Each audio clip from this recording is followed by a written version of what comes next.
Hello, welcome back to the channel. It is 8 o'clock in the morning and I'm already up on the mountain.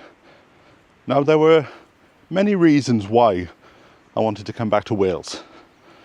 Back in the 2000s, I wrote 2 books about the history of this part of Wales. So I have an affinity with all things for the past. So today, I have been asked if I would like to go and visit somewhere very special. So I thought I'd take you along with me.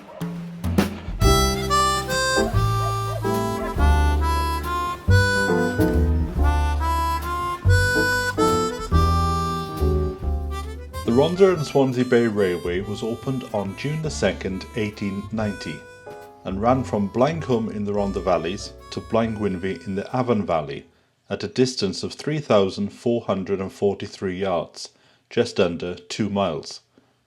The tunnel closed on February the 26th, 1968, after distortion was recorded in the lining of the tunnel, but the line had already been marked for closure under the Dr. Beechin Acts later that year. I'll be glad to go down there just to get away from all the gnats. Oh, hello. Singing soprano by tonight. So once a month, the officials have to go down just to check that everything is okay, check that the gases are at a safe level and that the structure is perfectly fine. So this month, I have been invited down to go and have a look. Now, it's quite strange to be honest, because for the whole time that I was a child, I was aware of this tunnel, but until you actually see it, you don't really believe it. And up on top of the mountain there are 3 trees, and those trees denote where the tunnel is. So we're just waiting for the officials to turn up and then we'll be going down. You hear about it, but when you actually see it, and I was looking to go down, it is just a no-brainer. It is such an important project on so many levels for this area. Number one, and the one I think which has been focused on in the past, is the historical architecture and industrial heritage. And that really is a no-brainer. It's an incredible piece of Victorian architecture. But when you look at what it means for the area, when you look at what it links, how it joins 2 communities that have been separated now for 60 year, and replaces a 45-minute car ride with a 20-minute walk or a 20-minute cycle or an hour walk. It's incredible. So what it does in terms of active travel, what it does in terms of linking tourism in the area, what it does in terms of just reinvigorating the overall economy of this part of Wales, which we know has suffered pretty badly. It is 100% a no-brainer of a project, and I just want to do whatever I can to help it reopen. If you look towards Blaenham, up at the top you can see a gap in the trees, and that gap is the line of the tunnel under the mountain.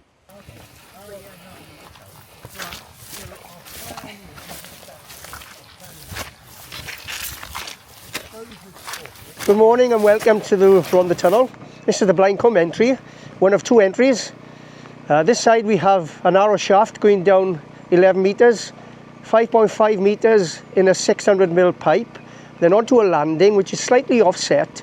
Now you go down another 5.5 metres to what we call pit bottom, but that's in a 2-metre diameter pipe.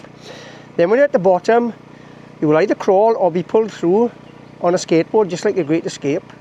4 metres through a horizontal pipe, and then you're into the glory of the Rhondda Tunnel. 13.5 foot wide by 18 foot high. 2 miles long, as straight as a die. When they met in the middle, they were a ½ inch out of point. It rises from here to Blaengwynfi at 1 in 340, quite a gentle slope. You will be underneath that mountain after 250 yards of walking, 1,000 feet below ground. Pure pen and sandstone, 30,000 pounds per square inch compressive strength. There's a little bit of water in there, particularly this end, because there's very low cover, very little bedrock, so any rainwater seeps through it. There's a bit of a spring up there as well.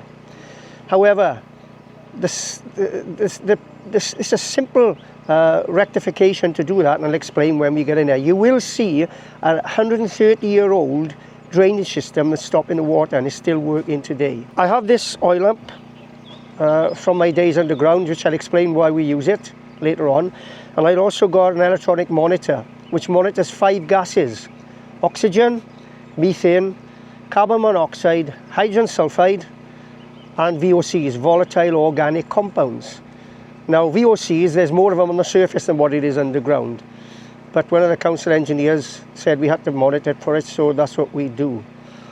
If the monitor starts to bleep very, very quickly, a bleep every half a second, then don't worry about anything, just look for me, because I'll be gone, and follow me, okay? But really, the 2 years or more than 2 years we've been doing air quality monitoring in the tunnel, there are no noxious or toxic gases, and oxygen never falls below 20.5. Because we have leakage from the Blind Gwynfi end and from this end and from one of the drains that goes into the stream just behind us. So we got plenty of not so much flow, but plenty of ventilation in there.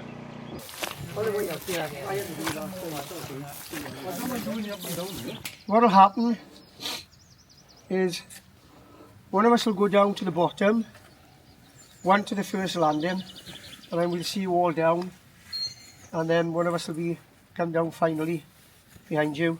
By then, they should have started to see you through the tunnel. Yeah. What we got by boys is like a Jacob's ladder, right? You know, the steel runs basically. So that'll take you down to the first landing, okay? And Watch Tony, because that's the way we want you to start to make your way into the tunnel.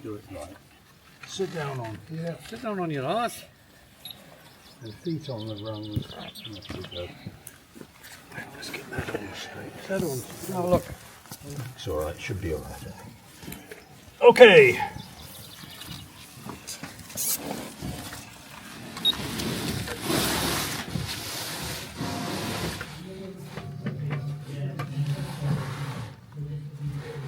After the next rung now, so there's a little concrete lip, you can put your foot on it. There you go, yeah, no problem. And your next run is here. Okie doke. Now submit. I'll take you on, but I'm not ready.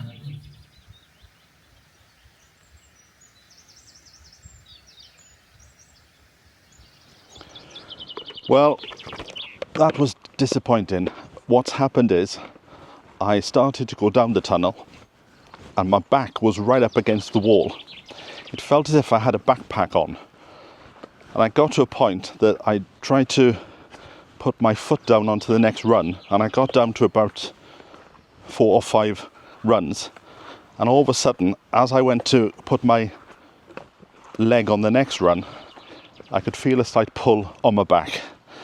And I thought, it's best to stop now, because I don't want to have a bad back being hundreds of feet below the soil, because it would be a bit of an issue to get help. So I've abandoned the trip, unfortunately. So I'm going to head home and have a nice cup of tea.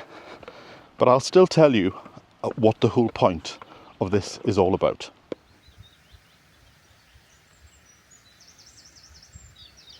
Well, I've just got home for a nice cup of tea. Well, that was disappointing, I must say. I've looked forward to that for a few weeks. What happened was, you're supposed to go down the first descent, and then you turn around, then you have to go down another set of steps, and then when you're at the bottom, there you have to crawl down so that you're on your front, and you go onto a skateboard type thing, and then they pull you through about 16 foot of hard concrete. There's a hole there, and you get pulled through, and then you're out where it's about 15 foot high and 12 foot wide. But as I went down the initial steps, I felt as if I had a backpack on my back, and that it was rubbing up against the end of the hole, you know, the back of the hole.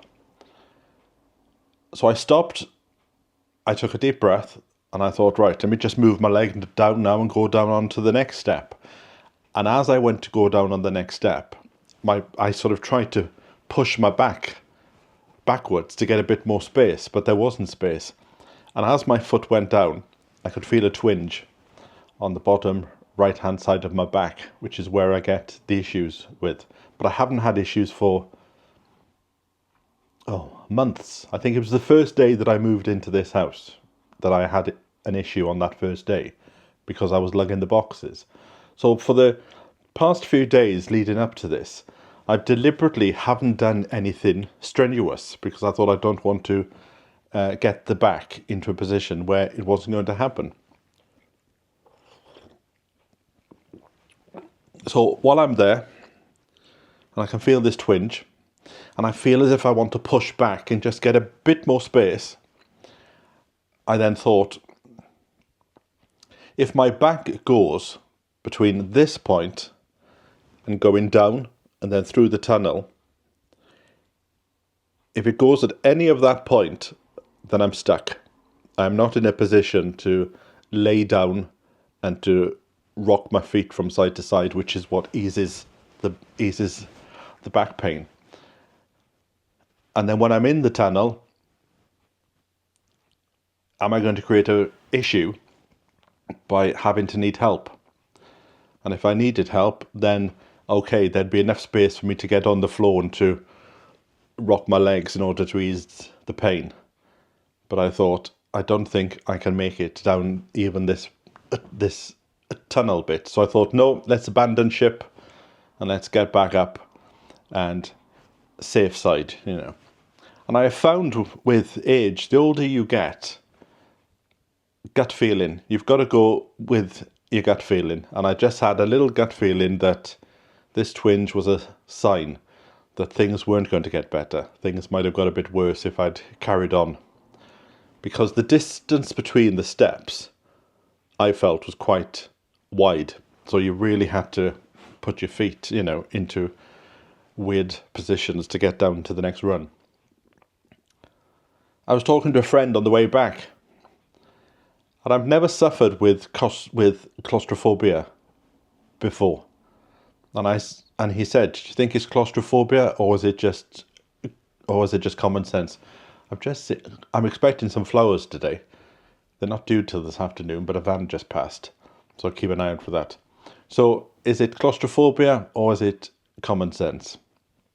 And I found the older you get, you have to listen to your body, and you have to listen to these niggles. You know, as much as I would like to be on TV, I didn't want to be on the news at 10 tonight going, there's a man stuck down the tunnel with a bad back and we can't get this guy out, you know. That's one way that I could have got hits with this video. But there are two entrances to the tunnel. The other entrance is over in Blaengwynfi, which I actually went and visited last week. Now, to go down the tunnel on this side, it's a lot easier. The hole is a lot wider. You just put yourself onto the winch and you just go straight down and you're there.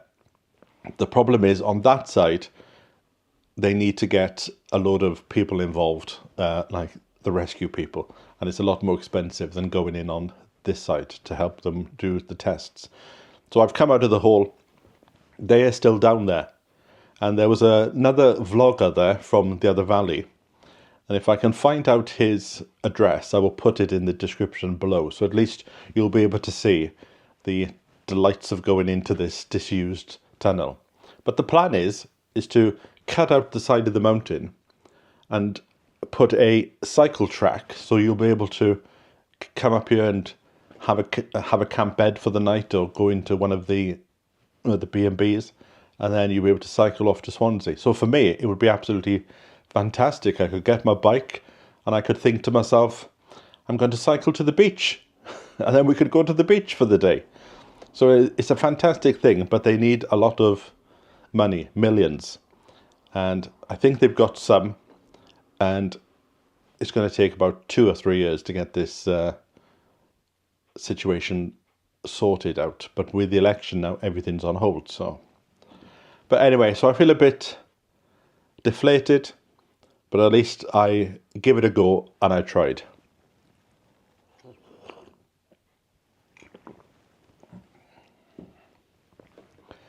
But have you noticed as you got older, you might not be as adventurous as when you were in your 20s.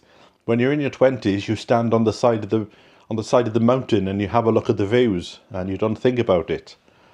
But as you get older, you sort of think, I better not get too close because my head will start spinning. And it's that thing of when you're on top of a bridge. Do you ever get the feeling sometimes when the train comes, you feel as if you want to throw yourself off?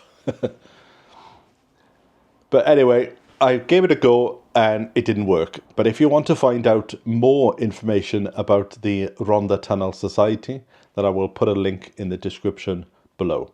They've also got an event on this Saturday over in Blaengwynfi. So again, I'll put the links to that. And at that event on Saturday, you'll be able to meet the Society patron, which is Martin Roberts, the presenter of Homes Under the Hammer. And I'm going to try and be there as well. So I will catch up with you really soon. I'm just going to take it easy now for the rest of the day and just relax and try and get this tension from out of my back, enjoying a nice cup of tea or 6. So until next time from me, bye for now.